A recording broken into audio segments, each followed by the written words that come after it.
নমস্কার, কেমন আছো সবাই? আমার চ্যানেল কুহেলিতে তোমাদের সকলকে জানাই স্বাগত। প্রতিদিন পুজো দিতে বসে আমি ভগবানের কাছে নিজের জন্য কিছু চাই না। এক মুঠো ফুল আর তুলসী পাতা অর্পণ করে শুধু ভগবানের কাছে নিজের প্রিয় মানুষগুলোর জন্য প্রার্থনা করি। কারণ এই পৃথিবীতে সবাই ভালো থাকার অভিনয় করে, ভেতরে ভেতরে কিন্তু প্রত্যেকটা মানুষই কোনো না কোনো যন্ত্রণার সঙ্গে লড়াই করছে।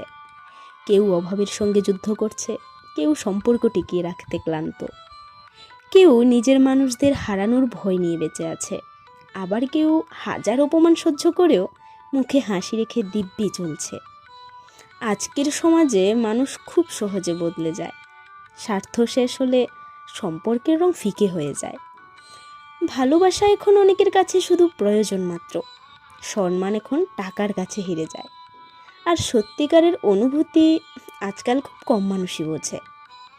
তবু পৃথিবীটা আজ টিকে আছে কিন্তু কিছু নিঃস্বার্থ মানুষের জন্য, যারা নিজেদের কষ্ট ভুলে অন্যের শান্তি চায়, নিজে ভেঙে পড়লেও অন্যকে সাহস দেয়,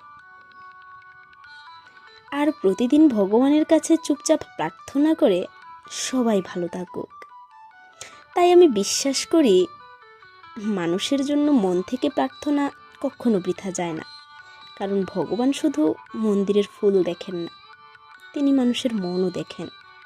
হে ভগবান, যারা কষ্টে আছে তাদের মনে শান্তি দিও, যারা অন্যের ক্ষতি করে তাদের মন বদলে দিও, আর যারা নিঃস্বার্থভাবে অন্যের ভালো চায় তাদের জীবনটা ভালোবাসার আশীর্বাদে তুমি ভরিয়ে দিও।